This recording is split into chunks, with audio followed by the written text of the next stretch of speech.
네, 여러분 반갑습니다. 오늘도 하우스처치 화요예배 함께 해주신 여러분 진심으로 환영하고 축복합니다. 이 시간 함께 묵도하시고 사도신경으로 신앙 고백하시면서 오늘 예배를 시작하도록 하겠습니다.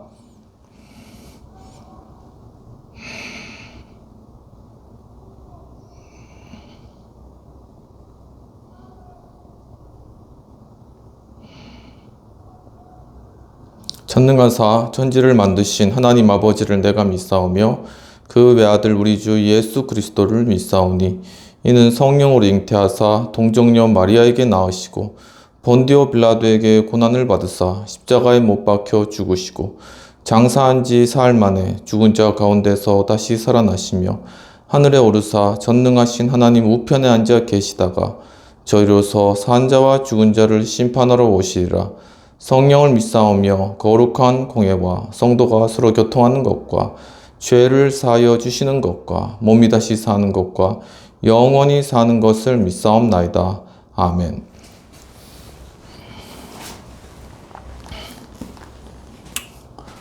찬송가 492장 함께 찬양하시겠습니다. 잠시 세상에 내가 살면서 항상 찬송 부르다가 날이 저물어 오라 하시면 영광 중에 나아가리. 열린 천국문 내가 들어가 세상 짐을 내려놓고 빛난 면류관 받아 쓰고서 주와 함께 길이 살리. 눈물 골짜기 더듬으면서 나의 갈 길 다 간 후에 주의 품 안에 내가 안기어 영원토록 살리로다. 열린 천국문 내가 들어가 세상 짐을 내려놓고 빛난 면류관 받아 쓰고서 주와 함께 길이 살리. 나의 가는 길 멀고 험하며 산은 높고 골은 깊어 고난 나의 몸 쉴 곳 없어도 복된 날이 밝아오리. 열린 천국문 내가 들어가 세상 짐을 내려놓고 빛난 면류관 받아 쓰고서 주와 함께 길이 살리. 한숨 가시고 죽음 없는 날 사모하며 기다리니 내가 그리던 주를 배울 때 나의 기쁨 넘치리라. 열린 천국문 내가 들어가 세상 짐을 내려놓고 빛난 면류관 받아 쓰고서 주와 함께 길이 살리. 3절 찬양하시겠습니다. 나의 가는 길 멀고 험하며 산은 높고 골은 깊어 고난 나의 몸 쉴 곳 없어도 복된 날이 밝아오리. 열린 천국문 내가 들어가 세상 짐을 내려놓고 빛난 면류관 받아 쓰고서 주와 함께 길이 4절 한숨 가시고 죽음 없는 날 사모하며 기다리니 내가 그리던 주를 배울 때 나의 기쁨 넘치리라. 열린 천국문 내가 들어가 세상 짐을 내려놓고 띠난 면류관 받아 쓰고서 주와 함께 길이 살리.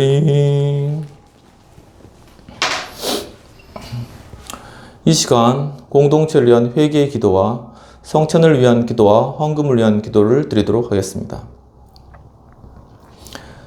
하나님 아버지, 주님의 크신 은혜와 사랑으로 또한 이 저녁 시간에 주님 앞에 예배로 올려드릴 수 있도록 인도해 주신 은혜를 감사합니다. 주님, 저희들의 삶 가운데 하나님 앞에 참 많은 범죄한 일들을 저지르고도 저희들이 깨닫지 못하고 살아가고 있습니다. 특히 저희들이 한민족인 북한의 그러한 주민들과 또한 지역의 성도들에 대해서 관심을 가지고 정말 그들을 위해서 기도하며 중보하며 지원하지 못하였던 저희 공동체의 죄악과 이 나라의 죄악을 이 시간 자백하오니 주여 용서하시고 예수 보혈로 씻겨주시옵소서. 주님 또한 특히나 지금 우크라이나 전쟁 가운데 북한군이 파견되어 있는 그러한 상황 가운데 있습니다.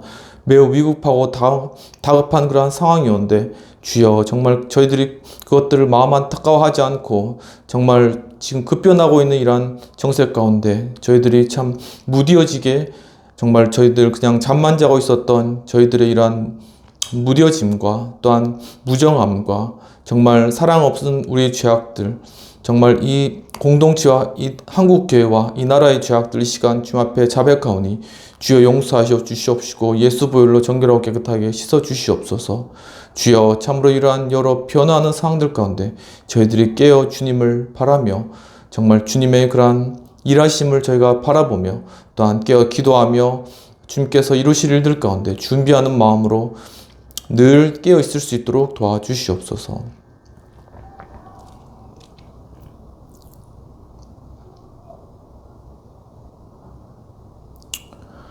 이 시간 예수 그리스도께서 우리의 죄악을 용서하십니다.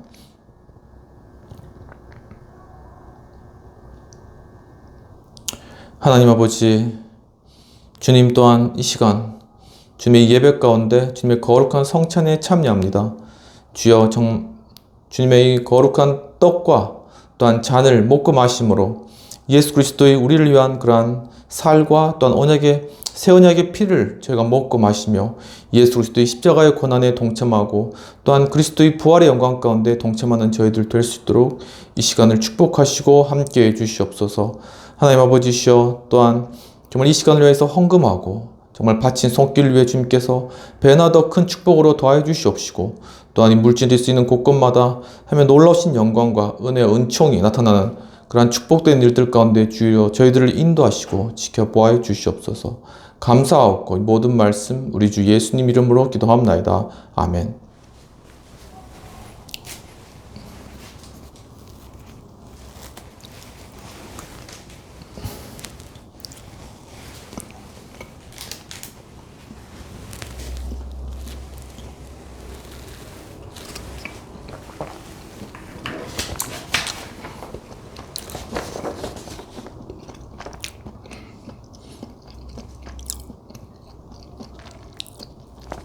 오늘 말씀을 받도록 하겠습니다.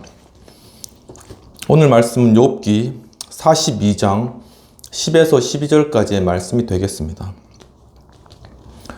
욥이 그의 친구들을 위하여 기도할 때 여호와께서 욥의 곤경을 돌이키시고 여호와께서 욥에게 이전 모든 소유보다 갑절이나 주신지라.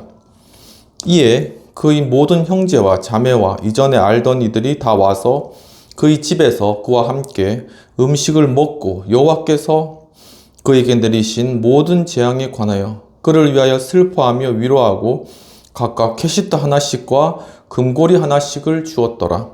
여호와께서 욥의 말년에 욥에게 처음보다 더 복을 주시니 그가 양 4만과 낙타 6천과 소 1,000결이와 암낙이 1,000을 두었고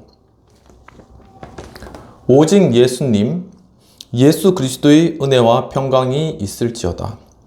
성삼위일체 하나님께 감사와 경배와 영광을 돌려드립니다. 오늘도 예수님을 전합니다.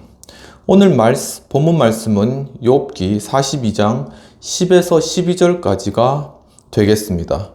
오늘 말씀의 제목은 욥의 최후 축복 3가지의 모습이 되겠습니다. 즉 욥의 최후 축복 모습을 살펴보도록 하겠습니다.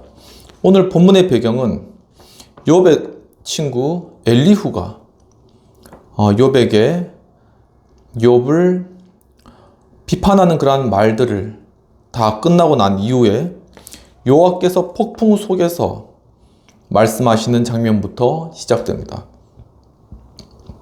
여호와께서 욥에게 땅의 기초를 내가 놓을 때 넌 어디에 있었느냐라고 질문을 하십니다. 또한 바다가 그 모태에서 터져 나올 때 그 바다를 가둔 자가 누구인지 아느냐라고 또 말씀하시고, 어느 것을 선택하여야지 광명이 있는 곳으로 가는지 너희는 아느냐라고 또한 질문을 하시고, 누가 홍수를 위해 물길을 터주었는가 라고 그러한 질문도 하시는 것입니다. 이 외에도 많은 그러한 질문들을 욥에게 던지며 욥에게 그 질문들에 대한 답을 해보라고 말씀하시는 것입니다. 이러한 질문들에 대해서 결국 욥은 나는 비천할 뿐이라, 그러므로 내 손으로 내 입을 가릴 뿐이라 하고 그렇게 고백을 하게 되는 것이죠. 또한 41장에서 하나님께서는 리워야단이라는 그런 동물을 묘사시킴으로 말미암아 욥이 하나님의 그러한 놀라운 주권과 은혜와 주님 다스리심의 그러한 정말 거대한 그러한 모습에 비하여서 너무나도 부족하고 낮은 존재라는 것을 깨닫게 하십니다. 또 하나님께서는 그만큼 위대하시고 높은 존재이심을 드러내신 것이죠. 그래서 욥은 그 이후에 과거에 자신이 고난당하기 전에는 하나님에 대해서 귀로 듣기만 하였으나 이제는 내가 눈으로 보게 되었다라는 그러한 고백을 하게 되는 것입니다. 그리고 욥이 이 모든 그러한 환난 이후에 자신을 비판했던 친구들을 위해서 여호와께 기도를 하자 여호와께서 그것을 들으시고 욥의 곤경을 돌이키시고 그 친구들의 그러한 상황도 변화시키는 그러한 장면이 나타납니다. 또한 욥에게 그가 환난 전에 가졌던 그러한 이전 소유보다 갑절을 그에게 주시고, 또한 욥의 형제 자매들이 욥이 힘들었을 때는 다 떠나갔지만 이제는 욥에게 나와서 함께 식사하고 음식을 먹으며, 또한 욥이 그동안에 당했던 그러한 재앙들에 관하여서 슬퍼하며 또한 욥을 위로하는 그러한 일들이 이루어진 것입니다. 욥의 말년에 하나님께서는 욥에게 처음보다 더 큰 복을 주셨고 아들 7명과 딸 3을 주셨습니다. 그 이후에 욥은 140년을 살면서 그 아들과 그 아들의 손자 즉 4대까지를 보고 늙어서 나이가 차서 죽었다라고 성경에 나타나 있습니다. 이러한 본문의 배경과 내용을 가지고 오늘 말씀 욥의 최후 축복 3가지의 모습을 살펴보도록 하겠습니다. 욥의 최후 축복 3가지 중에 첫 번째 모습은 즉 하나님께서 욥의 곤경을 돌이키셨다라는 그러한 의미가 되겠습니다. 오늘 본문 10절에서는 욥이 그의 친구들을 위하여서 기도할 때 여호와께서 욥의 곤경을 돌이키시고 여호와께서 욥에게 이전 소유보다 갑절이나 주신지라 하고 말씀하고 있는 것입니다. 즉 하나님께서 욥이 당했던 환난과 그것을 통한 모든 손해들을 보상하셨다. 즉 손실을 보상받았다라는 그러한 의미가 되겠습니다. 10절에서 곤경이라는 것은 원어 서버스로서 어떠한 손실이라던가 아니면 상실이라던가 아니면 실패와 같은 의미가 있습니다. 즉 욥은 사단의 송사로 인하여서 그 재산의 손실을 본 것이죠. 또한 자기의 아들, 딸을 잃는 상실을 경험한 것입니다. 그뿐만 아니라 욥은 성공 가도를 달리고 있던 한 사람의 모습에서 이제는 실패자로 낙인 찍히는 그러한 모습까지 되어버렸던 것이죠. 이와 같은 공경을 결국 하나님께서는 마지막에 다 돌이키시고 욥의 손실을 보상하셨다는 사실입니다. 이처럼 욥의 최후 축복 3가지 모습 중에 첫 번째는 손실을 보상받았다는 것이죠. 사무엘하 9장에서는 사울이 전쟁에서 죽은 이후에 다윗이 이제 이스라엘을 통치하면서 사울의 그러한 자식들을 찾는 그러한 장면이 나타납니다. 왜냐하면 다윗이 사울을 떠나갈 때, 원래 다윗은 사울의 집에서 하프도 키고 또 사울의 군대 장관도 되면서 사울을 섬겼던 사람이죠. 하지만은 사울이 다윗을 죽이려고 하자 다윗이 사울을 떠나올 때 사울의 아들 요나단과의 그러한 언약과 맹세가 있습니다. 즉 바로 요나단 자기 집에 있는 사람들을 다윗이 또한 잘 대해줄 그러한 것에 대해서 서로가 약속을 한 것이죠. 그래서 다윗은 사울이 죽고 난 이후에 사울의 집에 있었던 그 종 시바를 불러와가지고 사울의 그러한 자손 중에 남아있는 자가 있느냐라고 하시고 요나단의 아들 무비보셋을 찾게 됩니다.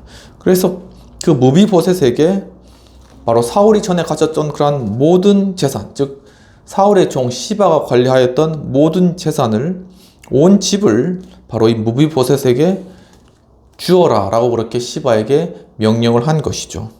이처럼 바로 다윗은 요나단과 또한 그 자녀들이, 그 자손들이 입은 손해를 보상하여 주기를 원했다라는 것입니다. 창세기 26장에 보면 이삭이 가나안 땅을 두루 돌아다니면서 우물을 파는 장면이 나타납니다. 이삭은 한쪽에 우물을 파고 하나님의 은총으로 말미암아 그 우물에서 물을 얻게 됩니다. 하지만 그 지방에 있었던 사람들이 이삭이 그 우물을 파자마자 그 우물을 다 차지해버리는 일이 발생한 것이죠. 거기에 대해서 이삭은 거기서 따지지도 묻지도 않고 그냥 옮겨서 다른 곳에 다시금 우물을 팠습니다. 그런데 이삭이 우물을 파자 또 그 사막 가운데 있는 우물 속에서 물이 펄펄 콸콸 넘쳐 흘렀다라는 것이죠. 그래서 또 사람들이 가서 이삭의 우물을 빼앗는 일이 발생합니다. 그때도 이삭은 다투지 않고 다시 다른 곳에 가서 또 우물을 팠는데, 우물 파는 게 쉽습니까? 땅을 파야 되지, 거기에 또 돌을 쌓아야 되지, 물이 나올 때까지 파야 되는 것입니다. 하지만 이삭은 그것을 하였고 마침내 또한 우물에 물을 얻었습니다. 이렇게 3번 하자 그 주변에 있는 사람들이 이 이삭이 하나님과 함께 있구나 하는 것을 그때 깨닫게 됩니다. 그래서 사람들이 다시는 이삭과 다투지 않게 된 것이죠. 이와 같이 정말 우리가 우리의 삶을 살아갈 때 여러 손해보는 일들이 발생할 수가 있습니다. 하지만 그것에 대해서 우리가 그리스도인으로서 어떻게 대응해야 될 것인가를 지혜롭게 생각해야 된다는 것입니다. 물론 법적으로 대응할 수가 있죠. 하지만은 지혜롭게 그리스도인으로서 덕을 끼치며 이런 문제들을 잘 해결해 나간다면 그것이 하나의 간증이 되어서 주변 사람들에게 귀감이 되고, 또한 하나님의 축복으로 말미암아 그가 포기하고 잃었던 그러한 모든 손실까지조차 주님께서는 다 보상하여 준다라는 그러한 사실을 오늘 말씀 가운데 발견할 수가 있는 것입니다. 잠언 19장 17절에서는 가난한 자를 불쌍히 여기는 것은 곧 하나님께서 그 선행을 갚아주실 것이다 라고 말씀하고 있습니다. 즉 하나님께서는 바로 공의로우신 하나님이시기 때문에 주의 자녀가 손해보는 것을 결코 그냥 보고 있지 않으십니다. 결국은 그것을 다 보상하여 주시고 그 손실을 다 채워주시고 또 넘치도록 더 부어주신다는 사실, 그러한 사실들을 주 앞에 믿고 정말 욥의 최후 축복 3가지 모습 중에 첫 번째, 손실을 보상받음, 즉 손실을 보상해 주신 하나님을 믿는 믿음을 가지시기를 주님의 이름으로 축원합니다. 국민일보 2021년 7월 7일의 기사 중에 하나님과의 관계 회복이 리더십의 출발점이라는 그러한 제목의 기사가 나왔습니다. 즉 본월드의 대표인 최복이라는 대표님의 간증의 그러한 내용들이 나타난 것이죠. 그것은 복음한국이라는 랜선 청년 캠프에서 대표님께서 간증하신 내용들을 기사화한 것입니다. 이 본월드 대표이신 최복이 대표님은 숱한 실패를 삶 가운데 겪게 되십니다. 또한 그러한 경험을 통해서 자신은 마치 마른 막대기와 같은 존재이다라는 것을 깨달았다고 이야기를 하는 것입니다. 즉 자신은 아무것도 아닌 존재라는 것이죠. 그러면서 길은 딱 하나, 바로 하나님께 접붙여져 있는 것, 그것이 바로 가장 중요하다라고 캠프에서 젊은들을 향해서 외치고 있었다고 나타나 있습니다. 즉 바로 하나님께 접붙여져서 흘러나오는 그런 어떤 생명이라던가 아니면 기쁨, 아니면 능력, 아니면 사랑, 바로 그러한 삶을 통하여서 바로 그것이 자신을 살리고 그러한 고난과 환난 가운데서 또 승리하는 그런 하나의 비결이 되었다라고 말씀하고 있는 것이죠. 이 최 대표님은 자신이 교회에 나가긴 했지만 처음에는 자신을 가난해서 해방하게 해달라고만 기도했다라고 합니다. 즉 부자가 되게 해달라고 기도를 했다라는 것이죠. 그 기도의 결과인지 모르겠지만 이 최 대표님은 30대에 성공하고 승승장구의 그러한 길들을 걸으셨다고 말씀하고 있습니다. 하지만은 사람이 성공하고 돈을 많이 벌고 승승장구하면은 당연히 하나님과의 교제에 소홀하게 되는 게 당연한 것이겠죠. 그래서 이 최 대표님은 바로 이 하나님과의 교제가 소홀해지는 것들을 통하여서 결국은 그 가운데 실패를 경험하게 됩니다. 그럼에도 불구하고 최 대표님은 바로 자신이 하나님과 연결되어서 있기 때문에 바로 그러한 실패 가운데 좌절하지 않고 모든 위기와 고난을 이기고 다시금 일어날 수 있었다라고 고백하는 것이죠. 바로 최 대표님은 그 지나온 위기와 고난의 시기를 돌아보면서 바로 이것이 오히려 자신에게는 복이 되었다라는 그런 고백을 하셨다라는 놀라운 사실입니다. 또한 이와 비슷한 그러한 예로서 와플 대학이라는 그러한 체인점을 운영하시는 손정희 장로님에 대한 관증도 있습니다. 새롭게 소서에 나오셔서 이런 관증들을 하셨는데 이 손정희 장로님은 과거에 이 아동복에서 성공을 거두기 위해서 많은 노력을 하셨고 그래서 아동복을 판매해서 굉장히 큰 성공을 거두셨다고 합니다. 그래서 이 손정희 장로님이 소시적에 가졌던 꿈, 즉 쇼윈도에 있는 그러한 유리창을 닦는 그러한 것, 즉 자기 점포와 자기 상점을 가지는 것이죠. 바로 그러한 꿈을 이룬 그러한 분이셨습니다. 그리고 그 사업이 번창해서 중국까지 가서 중국에서 원단을 사오거나 하는 그러한 또 중국의 물건을 판매하거나 하는 그런 일들도 확장해 나가기 시작하셨습니다. 하지만은 이 손정희 장로님은 항상 현금 거래만 했는데 중국에서 이제 뭐 물건을 팔거나 살기 위해서는 중국말을 할 수 있는 중간에 브로커가 필요하잖아요. 그래서 그 브로커를 뒀는데 이제 이 브로커가 손정희 장로님한테 현금은 받고 또한 물건을 사올 때는 외상으로 사온 것이죠. 그래서 자기가 현금만 많이 챙기고 도망가 버린 것입니다. 사기를 당한 것이죠. 그래서 이제 많은 그런 사람들이 손정희 장로님에게 와서 돈을 물어달라 그렇게 이제 이야기가 하는 그런 상황들이 벌어졌는데 결국 10억의 빚을 지게 되었다라는 것입니다. 사람이 누구나 그렇지만 이렇게 큰 빚을 지면은 삶의 의욕을 다 잃고 정말 좌절에 빠질 수밖에 없죠. 이 손정희 장로님도 그런 좌절 가운데 있었지만 자신의 딸을 그냥 독립시킬 때까지만 살자 이런 생각으로 그렇게 사셨다고 합니다. 그런데 바로 이러한 억울함과 또한 자신의 그러한 처지들을 정말 억울하게 생각하고 정말 그것에 대해서 분통을 터뜨리고 좌절 가운데 있다가 이제 하나님께 기도하고 예배에 참여하기 시작하셨다라는 것이죠.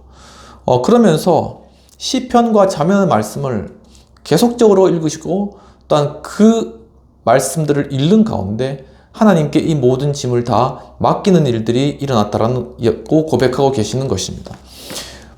바로 그러한 예로서 이 손정희 장로님은 하나님 앞에 1,000만 원을 헌금해야 되겠다 이런 마음이 생기셨는데 그것을 그럼 어떻게 헌금해야 되느냐? 자신은 다 파산하고 망하고 10억의 빚을 지고 있는데 어떻게 하냐면은 매주 가서 10,000원씩 그렇게 헌금을 하는 거예요.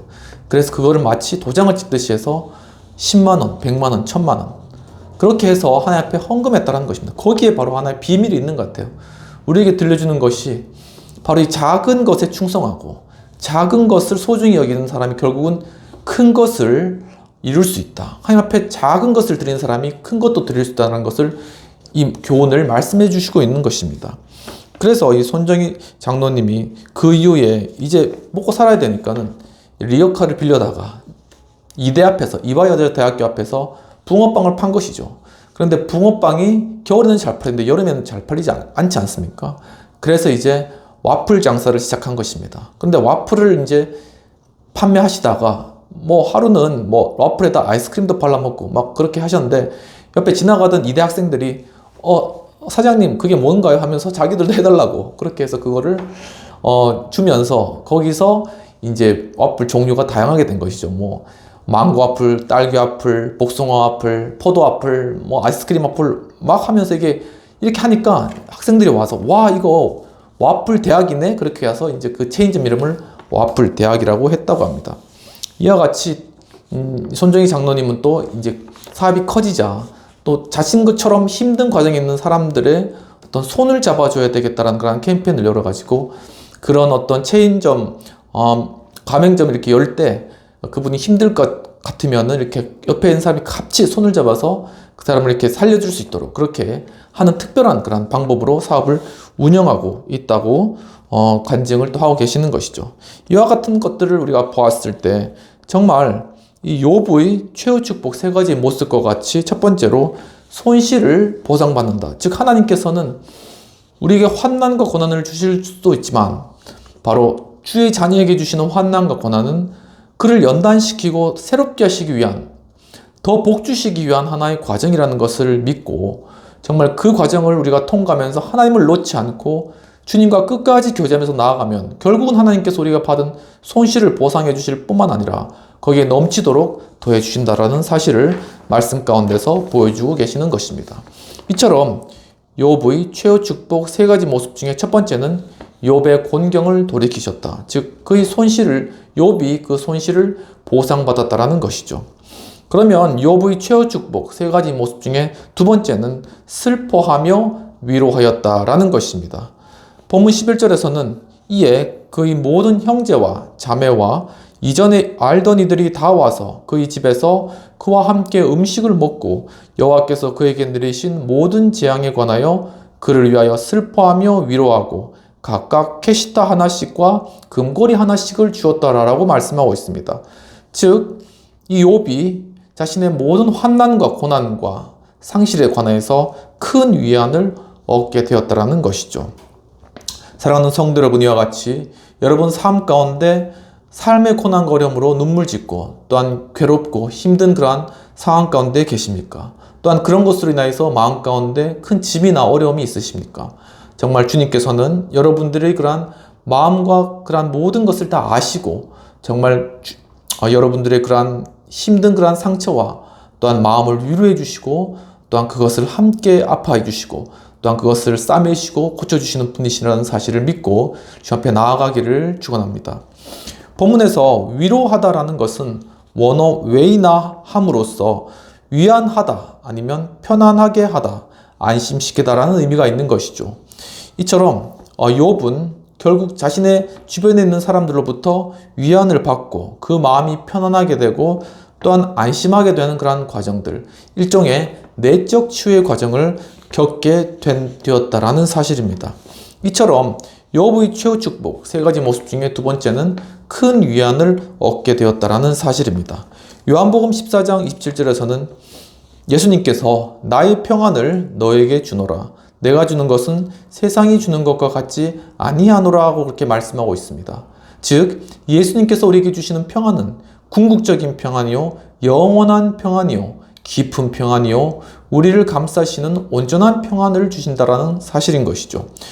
이와 같은 예수님의 위로의 사역과 관련하여서 이사야 9장에서는 한 아기가 우리에게 낳는데 그 이름은 기묘자라, 모사라, 카운셀링이라는 것이죠. 전능하신 하나님이라고 설명하고 있습니다. 즉 예수 그리스도의 중요한 사역 중에 하나는 바로 주의 자녀에게 오셔서 바로 그 마음을 위로해 주시고 또한 그와 상담해 주시고 또한 그의 사정을 들어주시고 또한 그것을 해결해 주시는 그러한 정말 상담가로서의 중요한 사역의 역할들을 감당하셨다는 것을 알 수 있겠습니다.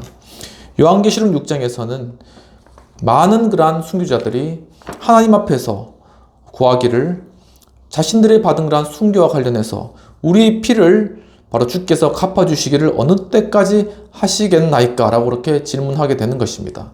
이처럼 정말 우리의 삶 가운데는 정말 우리가 말로 다 할 수 없는 그런 억울함과 또한 여러 마음의 상처와 또한 분과 화와 또한 괴로움이 겹쳐져 있는 것이 바로 인간의 생애라는 것입니다.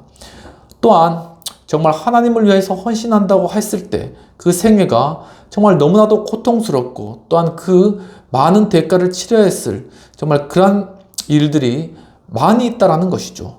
바로 그 가장 최상이 순교라는 그러한 사실입니다.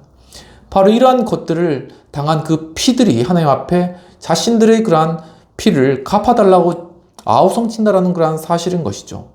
하지만 하나님께서는 그들의 그러한 아우성을 외면하지 않고 결국은 바로 하나님께서 주님의 주권적인 그러한 능력과 또한 팔로 그 모든 것을 들어주시고 결국 그 원수를 갚으시고 또한 그들에게 참된 위로와 평안을 주신다라는 사실입니다. 안식을 주시는 것이죠. 이와 같이 하나님께서는 분명 주의 자녀를 사랑하시고 주의 자녀의 손실을 보상하시고 또한 주의 자녀의 원수를 갚으시며 주의 자녀에게 위로함을 주시는 분이십니다.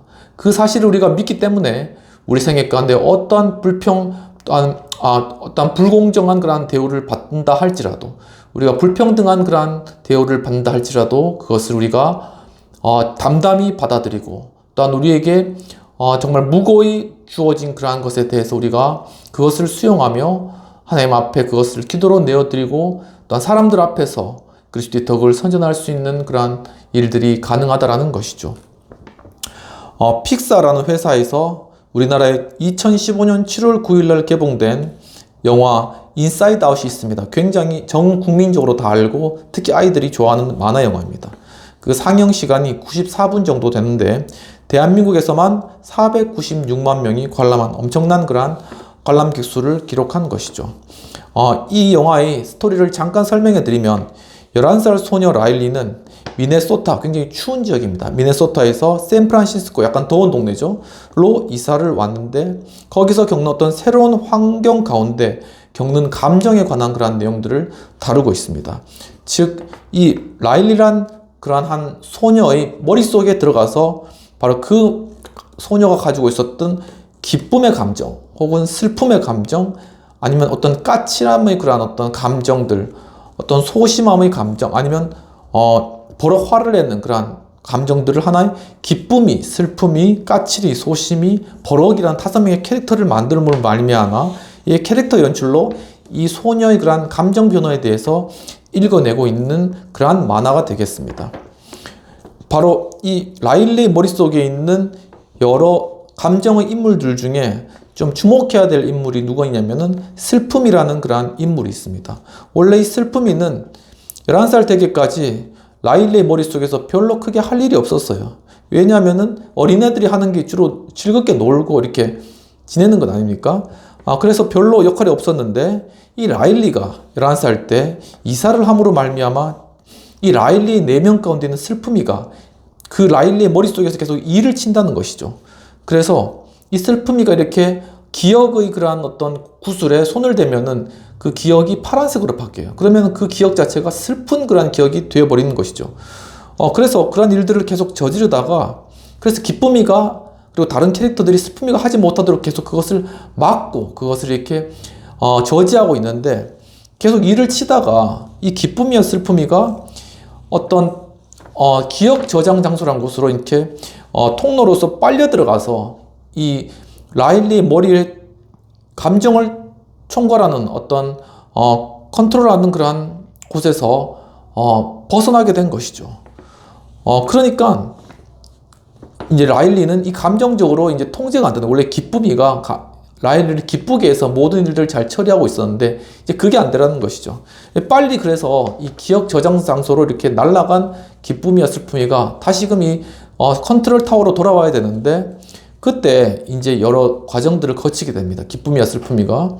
근데 이제 기쁨이는 적극적으로 이 사태를 수습하고 빨리 컨트롤 타워로 돌아가려고 노력을 하면서 길을 가지만 생각대로 그게 잘 되지 않았다라는 것이요. 특히나 이제 그 컨트롤 타워로 가는데 중요한 역할을 했던 빙봉이라는 라일리의 어렸을 적에 어떤 가상의 어떤 코끼리 인물이 있습니다. 그 인물을 만났는데 이 빙봉이가 어떤 일을 하다가 이렇게 슬픔이와 기쁨이를 컨트롤 타워로 인도하다가 갑자기 어떤 일들을 망치게 된 거예요. 그래서 이제 이 빙봉이가 굉장히 낙심에 빠져 있었는데 기쁨이는 가서 어떻게 했냐면 빙봉이에게 야 빙봉아 다시금 힘내 우리 가보자 괜찮아 이렇게 이야기를 한 것이죠. 하지만 빙봉이는 거기서 위로받지도 못하고 움직이지도 않는 거예요. 근데 이 슬픔이가 가서 빙봉이에게 위로해 주면서 너가 마음이 아프구나, 나도 많이 슬퍼라고 이야기하니까 빙봉이가 막 울고 난 다음에 다시 힘을 얻어서 이제 기억 저장소에서 벗어나서 컨트롤 타워로 가는 그 기차에 다시금 이 애들을 인도해 나가는 그런 일들을 했다는 것입니다. 그래서 기쁨이가 그때 이 슬픔의 역할을 깨달았다는 것이죠. 그리고 결국은 이 두 사람이 우여곡절, 이 두 캐릭터가 우여곡절을 겪고 컨트롤 타워로 가서 거기서 이제 슬픔이가 중요한 역할을 하게 됩니다. 이 기쁨이가 빠져나간 이런 상황 가운데서 이 라일이라는 소녀가 자기 미네소타 이 추운 지역이고 거기에서 자기는 아이스 하키도 하고 또 어머니와 아버지와 함께 즐겁게 스케이트 타면서 즐겁게 했던 그 기억들을 찾아서 집을 가출하고 어머니의 카드를 빼어들고 가출한 장면이 있거든요. 근데 거기서 그 가출해서 자신을 인식하고 다시금 돌아오는 그러한 역할 가운데 이 슬픔이가 그 컨트롤 타워에 다시 가서 중요한 역할을 했다는 것이죠. 그러면서 이 라일리가 다시 집에 왔는데 엄마 아빠가 굉장히 놀란 눈으로 바라봤을 때 이제 사실 내가 원래 집으로 돌아가고 싶어요. 미네소타로 돌아가고 싶어요. 라고 이렇게 하면서 막 이 슬픔이가 안에서 이제 컨트롤을 하는 거죠. 그러면서 이 라일리가 막 펑펑 눈물을 막 쏟게 되는 것입니다. 그러니까 진심을 토한 거죠. 그러면서 이제 또 아빠가 화냈을까봐 그것이 걱정되었습니다. 그래, 아빠 화내지 마세요. 이렇게 이야기했는데 이 아빠가 그걸 보고 이제 슬픔이에게 사실은 아빠가 화가 난 게 아니란다. 사실은 나도 미네소타로 가고 싶었어. 이렇게 이제 고백을 하면서 그 가족이 이제 어떤 슬픔의 역할을 통해서 하나로 다 회복되는 그러한 일들이 일어난 것이죠. 이와 같이 바로 우리가 예수 그리스도께서 우리에게 주신 그 위로는 예수 그리스도께서 우리의 모든 슬픔, 고통과 아픔을 바로 십자가에서 몸소 겪으시고 대신 짊어지시고 십자가에 달려 돌아가시고 결국 죽음을 맛보시기까지 했기 때문에 바로 그 예수님의 십자가의 고통과 죽으심, 그것이 바로 우리에게 참된 위로로 다가오게 된다는 그런 사실입니다. 즉 바로 이 예수 그리스도의 십자가라는 것은 바로 예수 그리스도의 그런 정말 인간으로서의 약함과 또한 연약함, 그리고 결국 죽음을 상징하는 하나의 상징입니다. 하지만 또한 예수 그리스도의 십자가는 그리스도의 죽음 가운데서 부활하신 그리고 다시 살아나신 그리스도의 강함을 또한 상징하는 그러한 상징입니다. 바로 예수 그리스도의 십자가는 바로 이 강함과 약함이 합쳐진 그런 놀라운 그런 상징 의미가 있는 것이죠. 바로 그 십자가를 우리가 바라보았을 때 그리스도의 강함과 약함이 함께 우리 마음 가운데 위로와 함께 회복과 또한 치유와 다시 소성케 함과 생명을 우리에게 주신다라는 사실입니다. 이것이 바로 그리스도의 십자가의 역할이라는 것을 말씀하고 있는 것입니다. 이처럼 욥의 최후 축복의 세 가지 모습 중에 두 번째는 바로 큰 위안을 욥이 얻게 되었다라는 것이죠. 돌이켜보면, 다시금 보면 욥의 최후 축복 세 가지 모습 중에 첫 번째는 욥의 공경을 돌이키셨다. 즉 바로 욥의 손실을 보상하셨다라는 것이고, 두 번째는 슬퍼하며 위로하였다. 즉 욥이 큰 위안을 얻게 되었다라는 것입니다. 그렇다면 욥의 최후 축복 세 가지 모습 중에 세 번째는 바로 처음보다 더 큰 복을 주셨다라는 사실인 것이죠. 본문 12절에 보면은 여호와께서 욥의 말년에 욥에게 처음보다 더 복을 주시니 그가 양 14,000과 낙타 6,000과 소 1,000결이와 암나귀 1,000을 두었고 라고 말씀하고 있습니다. 즉 욥은 최후의 큰 복을 받게 되었다라는 것입니다. 12절 본문에서 복주다라는 것은 원어 버락으로서 은혜를 베풀다, 그리고 축복을 내리다, 그리고 은총을 내리다라는 그런 의미가 있습니다. 즉 바로 욥은 최후 축복을 하나님으로부터 받고 또한 최후 축복을 하나님으로부터 이제 누리고 그것을 또한 사람들에게 식사나 이런 것들을 베풀며 나누고 그럼으로써 바로 그리스도의 은총의 통로로서 다시금 세워진 것이죠. 이와 같이 욥의 최후 축복 세 가지 모습 중에 세 번째는 최후 욥은 큰 축복을 받았다라는 것입니다. 창세기 50장에 요셉은 그 최후의 가족과 함께 110세를 살았다라고 이야기를 하고 있습니다. 또한 에브라임의 그러한 자손을 보고 그 자손의 3대까지를 보았다라고 욥의 말년에 대해서 이야기를 하고 있습니다. 이와 같이 욥은 그가 어렸을 적에 아버지로부터 사랑을 받았지만 그 형들의 모함으로 인하여서 옷이 다 찢겨지고 애굽에 팔려가서 보디발의 집에서 또 종으로 살다가 억울한 누명을 뒤집으시고 결국은 감옥 속에 사는 것까지 아주 비참함의 비참함까지 끝까지 내려간 것이죠. 하지만 바로 그 가운데서도 욥은 하나님과 동행했기 때문에 바로 하나님으로부터 사랑을 받고 사람들로부터 사랑을 받고 신임을 얻고 결국은 바로의 꿈을 해석함으로 말미암아 애굽의 총리가 되는 그러한 영광을 누리고 그 이후에 바로 이렇게 자손의 자손을 보면서 큰 축복을 받게 되었다라고 이야기를 하고 있습니다. 또한 다윗의 생애도 여러 고난과 어려운 그러한 생애들을 많이 거쳤지만 열왕기상 2장에서는 다윗이 헤브론에서 7년 그리고 예루살렘에서 33년을 살면서 이스라엘을 견고케 하였다라고 말씀하고 있습니다.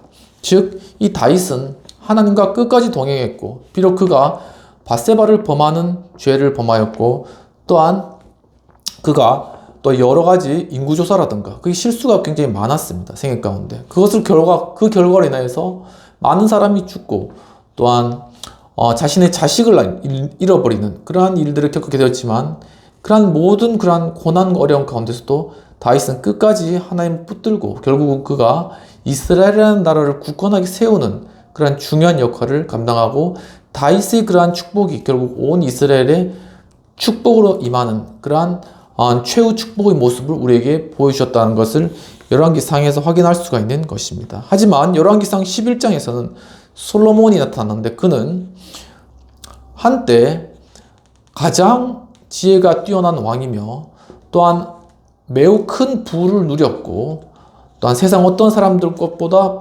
부럽지 않은 그러한 삶을 살아간 인물입니다. 또한 하나님의 성전을 짓기까지 하였죠. 하지만 그가 결국 이방 여인의 그러한 꾀임에 빠져서 많은 그러한 이방 여인을 자신의 아내로 맞아들인 일로 인하여서 그 여인들이 섬기던 신을 위하여서 산당을 짓고 그 마음이 이 여인들에 인해서 돌이켜지는 이러한 일들로 인하여서 그의 말년이 비참하게 되었다는 것이죠. 그뿐만 아니라 솔로몬이 범죄로 인해서 이스라엘은 바로 이스라엘과 유다 두 나라로 갈라지는 가슴 아픈 일들을 겪게 되었다는 것입니다. 이처럼 과연 한 리더가 한 사람이 하나님 앞에 끝까지 충성하고 주님을 따라갔을 때는 그 축복과 은혜가 말년에 자신뿐만 아니라 여러 주변에 있는 사람과 자손까지 미치지만 한 사람이 이 세상의 연락에 돌아가서 하나님을 버리고 이 세상을 따라간다면 결국은 자신을 파멸시킬 뿐만 아니라 또한 많은 사람에게 해악을 끼치고 나라를 분열시키게 이르기까지 참으로 안타까운 일들의 그러한 원인이 되는 이러한 최후 저주의 모습이 될 수밖에 없다는 사실을 늘 인식하시고 욥의 최후 축복의 세 가지 모습 중에 욥이 결국은 최후 큰 축복을 받은 그러한 비결 끝까지 하나님을 붙들고 하나님 앞에 자신의 어려움과 고난을 토로하고 그것을 다 쏟아내었지만 하지만 끝까지 하나님을 붙들고 있었던 그러한 욥의 그러한 인내와 그 고난의 모습 그런 것들을 본받는 우리 성도님 되었으면 좋겠습니다. 티스토리에 나온 짧은 글을 잠깐 소개하고자 하는데 즉 로널드 레이건 대통령에 관한 내용입니다. 그 제목이 로널드 레이건의 미국 변화 이야기라는 그러한 글입니다. 그는 1911년 2월 6일 날 일리노이주의 작은 마을에서 출생을 하였습니다. 그리고 대학에서는 사회학이나 경제학과 같은 그러한 학문들을 공부하였고 라디오 아나운서로 처음 직장 생활을 시작하게 된 것이죠. 그리고 1937년에 할리우드를 진출해서 50여 편의 그러한 영화를 찍게 됩니다. 그런 영화를 찍으면서 그는 위대한 소통가라는 그러한 별명을 또한 얻게 되었고 또한 미국인들의 어떤 대중들의 생각과 감정을 읽는 그러한 능력들을 기르게 된 것이죠. 1960년 그는 정치에 입문하였는데 처음에는 민주당으로 입문하였다가 자신의 보수적인 성격이 맞다고 생각하여 공화당으로 변하였고 1966년에는 캘리포니아의 주지사를 하였고 또한 세금을 감면하고 규제를 완화하는 레이거노믹스를 통한 실행하였으며 그는 69세 미국 대통령이 되었는데 바로 가장 최고령으로 미국 대통령이 된 인물입니다. 이 레이건 대통령이 리더십에 있어서는 링컨 대통령보다 더 높이 그렇게 미국 내에서 대우를 받는다라는 그런 사실을 모르셨죠. 이 레이건 대통령이 그리고 또한 굉장히 반공주의자이기 때문에 우리나라의 어떤 주한미군이라던가 아니면 이 대한민국의 안보도 굉장히 큰 그런 기여를 하신 그러한 분이십니다. 그뿐만 아니라 이분이 굉장히 또한 레이건 노믹스를 통해서 미국 경제의 그런 침체되어 있는 상황들을 완전히 변화시켜서 다시 활성화시키는 그런 일들을 하셨죠. 바로 이러한 일들을 하셨는데 그의 나이가 69세가 넘어서 70세, 71세, 70세 굉장히 노령에 이런 일들을 하셨다는 것입니다.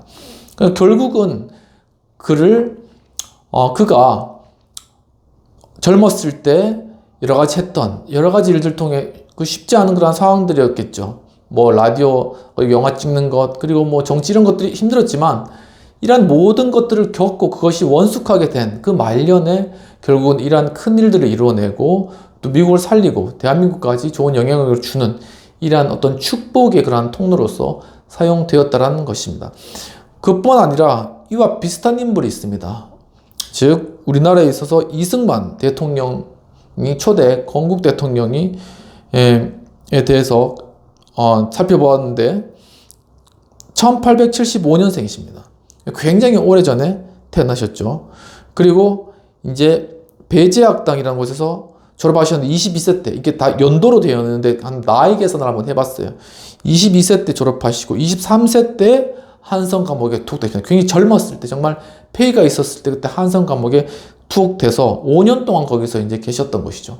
그러면서 이제 이 칼을 차고 있기 때문에 목도 제대로 안 움직여지고, 그러면서 이제 옆에서 성경책을 조그만 걸 가져다 놓고 그것을 조금씩 읽으면서 거의 막 외우다시피 그것을 읽은 것이죠. 거기서 변화를 받게 된 것이죠. 그리고 주변에 같이 이제 갇혔던 분들은 한 명씩 나가서 처형당하게 되고, 이러한 정말 어떻게 보면 인간 최극의 그러한 상황 가운데 그가 처하게 되었다는 것입니다. 하지만 사실은 하나님께서 바로 그를 그때 강하게 연단시키고 그에게 완전한 회심을 경험하게 하셨다는 것이죠.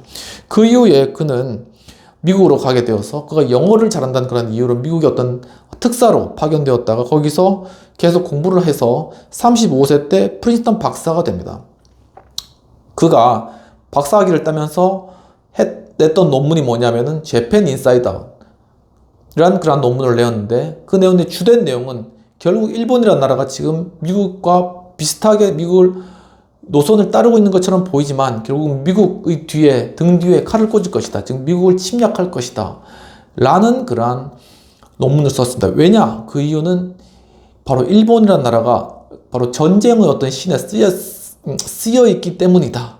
이렇게 학문적으로는 도저히 그 이해가 안 되는 그런 논문을 쓴 것이죠. 그러니까는 사람들의 평판도 나쁘고 뭐 알아주지도 않고 그냥 그 많은 논문 중에 묻혀진 하나의 논문이었습니다. 그런데 1940년대 들어오면서 대동아 전쟁을 일본이 일으키면서 일본이 결국은 진주만을 습격하는 그런 일들이 발생했죠.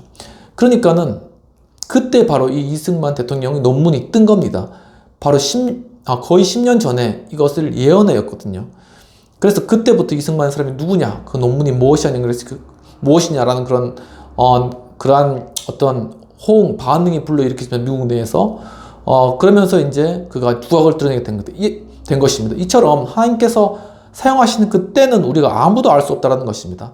그것이 지금 당장 되지 않는다고 하여도, 그리고 그것이 지금 당장 이루어지지 않는다고 하여도 언젠가는 주님의 뜻대로 그것을 들어 쓰실 때가 있다라는 것이죠. 주님께서도 말씀하셨듯이 바로 다 젊은 자들아 다 너희 허리를 동이고 손 아래에서 겸손하라. 때가 되면 너희를 높이시리라고 지금 말씀하시지 않으셨습니까? 이처럼 주님께서 분명히 하나님이 계획하신 가운데 일할 때가 있다는 것을 믿고 끝까지 기다리고 끝까지 준비했던 그는 결국은 73세 때 굉장히 노령이죠. 건국 대통령이 되어가지고 대한민국을 세우는 그러한 중요한 일들을 감당하고, 바로 그러한 자유민주주의 정신이 또한 이 대한민국 전체를 살리고 경제적인 부흥을 일으키는 그러한 기초가 되었다. 그건 바로 큰 축복의 통로가 되었다라는 그러한 내용들을 살펴볼 수가 있었습니다. 이제 말씀을 정리하도록 하겠습니다. 욥의 최후 축복의 세 가지 모습 중 첫 번째는 욥의 공경을 돌이키셨다. 즉 그의 손실을 다 보상받게 하셨다라는 것입니다. 두 번째는 바로 여러 형제 자매들을 통해서 위로를 주셨다. 슬퍼하며 위로했다. 즉 큰 위로를 욥이 얻었다라는 것이죠. 세 번째로는 처음보다 큰 축복을 주셨다. 즉 결국 최후 축복을 주셨다라는 사실입니다. 바로 이러한 내용들을 우리가 가지고 최후 욥을 공경해서 돌이키시고 또한 참 안식을 주시며 또한 처음보다 더 큰 복을 받게 하시는 하나님의 은혜를 깊이 깨닫게 해달라고 이 시간 함께 기도하도록 하겠습니다.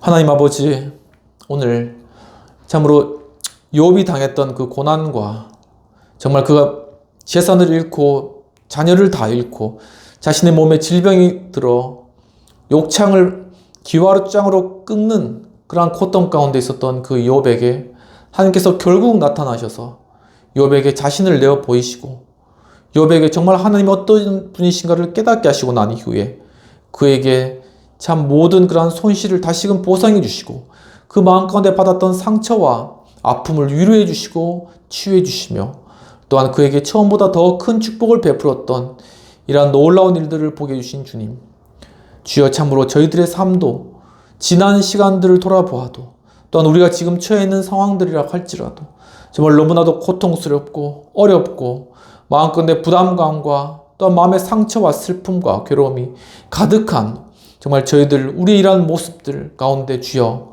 정말 이제는 주님께서 이 욥의 그러한 고난과 환난이 결국은 욥에게 복이 되었고 참 결국은 욥에게 큰 축복이 되었다라는 사실들을 주님 저희들 마음 가운데 그것이 마음 가운데 받아들여지게 하시고 깨달아지게 하시고 정말 그러므로 말미암아 주여 우리 고통받는 마음 가운데 또 어지러운 마음 가운데 상처 입은 심령 가운데 여러 어렵고 힘든 그런 상황으로 낙심해 있는 마음 가운데 주님 위로로 다가오셔서 위로해 주시고 또한 채워 주시옵시고 그 받은 손실을 보상해 주시옵시고 또한 이제는 더욱더 큰 축복으로 이제는 축복의 길로 돌이켜 주시고 더 큰 축복으로 채워 주시는 하나님의 놀라우신 은혜를 경험할 수 있도록 주여 도와 주시옵소서. 하나님 아버지 또한 참으로 지금 또한 이 영상을 시청하는 분들 가운데 암으로 고통하신 우리 성도님들 정말 그 암으로 인한 고통받는 심령과 마음을 주님께서 위로해 주시옵시고 주여 그 육신의 고통과 아픔을 욥의 고통과 아픔과 같이 그 육신의 고통과 아픔을 주님 앞에 토로하고 주님 앞에 부르짖사오니 욥의 부르짖음과 같이 주님 앞에 부르짖사오니 주여 정말 이분들을 주님께서 긍휼히 여기셔서 그 암이 치료되고 정말 암덩이가 떨어져 나가고 몸이 온전히 치료되며 정말 그 마음의 상처가 치료되는 이 놀라운 역사를 주여 경험할 수 있도록 주여 인도하여 주시고 지켜보아 주시옵소서. 하나님 아버지 또한 그뿐만 아니라 우리 육신적으로 정신적으로 고통받고 있는 우리 성도님들 주님께서 다가와 주셔서 그 육신을 고쳐주시고 또한 정신의 그러한 고통과 아픔으로부터 주님 이제는 하나님의 은혜와 주님의 말씀으로 말미암아 주님의 놀라우신 성령의 능력으로 그 정신적인 질병과 아픔을 고쳐주시고 주여 모든 우울증도 떠나가게 하시고 또한 모든 공황장애도 없어지게 하시고 주여 또한 모든 경제적인 부담감들 또한 여러 진학의 그러한 막힌 문들 그리고 취업의 어려움들 여러 인간관계의 그러한 모든 깨어진 관계들 주여 다가와 주셔서 하나하나 주님께서 보상하여 주시고 회복시켜 주시고 치유해 주심으로 말미암아 하나님께서 결국은 주의 자녀를 복된 것으로 인도해 주시고 참 모든 고난과 환난이 결국은 복이었다라고 고백할 때까지 하나님께서 끝까지 함께 하시고 지켜주실 줄을 믿는 믿음으로 주님 한 분 한 분 그 마음을 지켜주시고 인도하여 주시옵소서.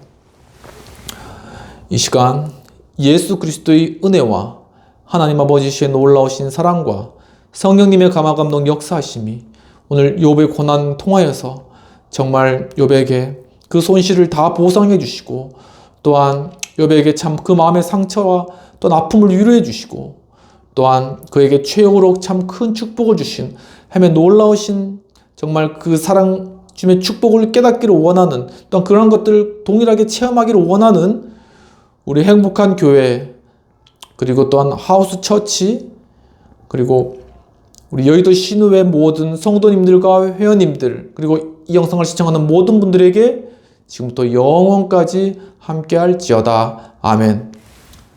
네, 오늘도 예배 가운데 참여해주신 여러분 감사합니다. 여러분의 삶 가운데 어려움과 아픔이 있을지라도 욥의 고난을 생각하면서 승리하고 그 가운데 위로받는 여러분 되시기를 주님으로 축원합니다. 감사합니다.